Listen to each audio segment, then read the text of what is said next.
Hi everyone, welcome back to the Art of Safe Scumming. Thank you for tuning in. And today we've got an interesting matchup. This is Clan Scryer versus Bretonnia. Now, Clan Scryer is in an interesting situation on the campaign map that they are surrounded by a diverse group of enemies. They have pretty much everybody around them. Everything from wood elves to high elves to Bretonnia to dwarves to vampire coast to men. You name it, they've got it.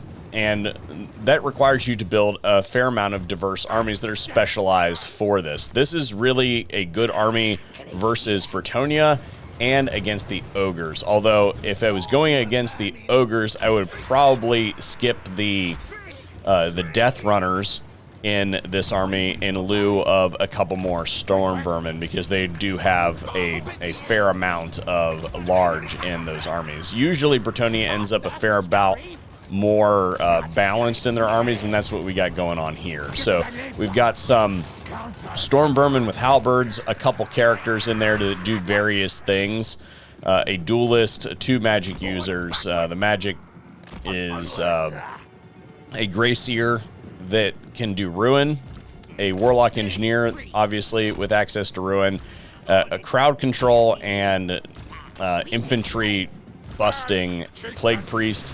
And then we have the Death Runners to basically put somewhere on the map to bring in later against their archer line that might end up being part of a Bretonnian army. And then some weapons teams to sort out everything that we could come across. So we've got some anti-large with the warp lightning cannons. We've got some anti-infantry in there. And the Death Glow bombardiers do a really good job of dealing with both of them. And then, of course, the Jezzails for sniping key units and lords and heroes. We're not really going to adopt a corner camp stance. I mean, we could get really tight in this corner if we wanted to. It just so happens to be that the best terrain for the warp lightning cannons is directly behind us into this corner. This army is built to be able to do open field battles and all that sort of stuff. It is really not contingent on being in a corner. And if you are looking for absolute protection, then you could again swap out those death runners there for more storm vermin.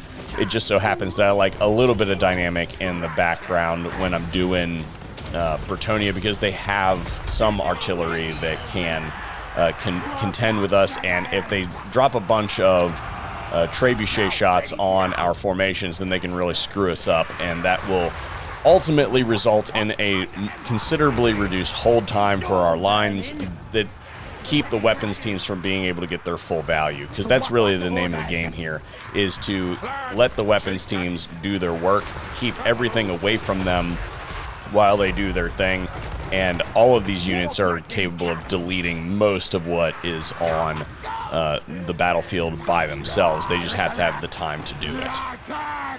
And that is, I think, very aptly showcased here. Rapunzel in my back line is absolutely tearing stuff up back there. I thought that the Jezzails were going to be able to take her down. I should have, in hindsight, pulled my duelist up to deal with her.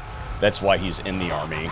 Him and the assassin could have double teamed her, and the assassin's really there for casualty replenishment. So this isn't that big of a deal, but it could have been done more efficiently. I just assumed that the Jezzails were going to be able to do it. They're obviously not getting it done, and you know, that's one of the reasons that we built the army the way that we built it. My assumption was that Rapunzel was going to be on a flying mount, and in that case, you basically use the warlock engineer and the gray seer to lock her in the air and shoot her down.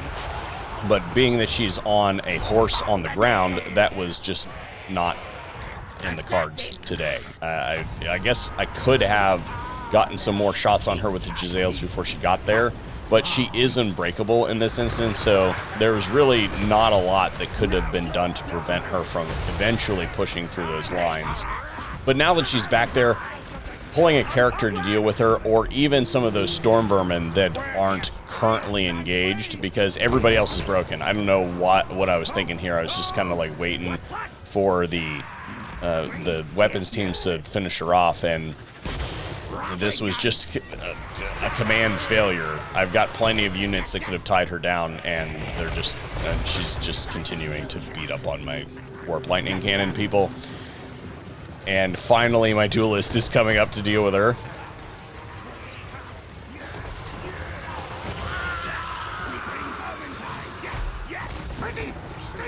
Oh yeah, I have an assassin that I can pull up here too. Yep, I'm finally there. Still maneuvering with those weapons teams for some reason, like an idiot.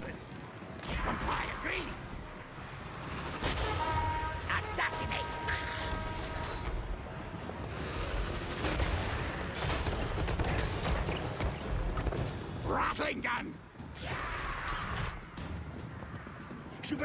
Ready.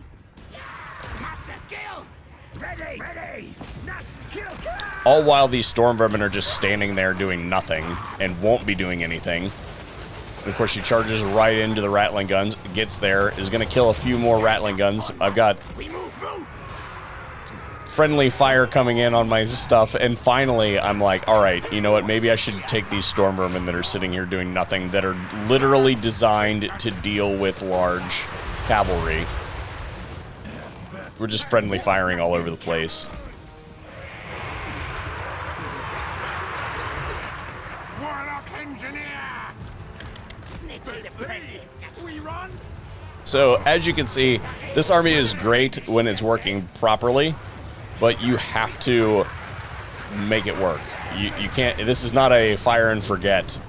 There is some micro that has to be done here, and I clearly failed on this one. But that is a look at this Skaven army composition. It's very viable if you use it properly. Sorry about the commander this time around. Hopefully we'll see you on another one here at the Art of Save Scumming.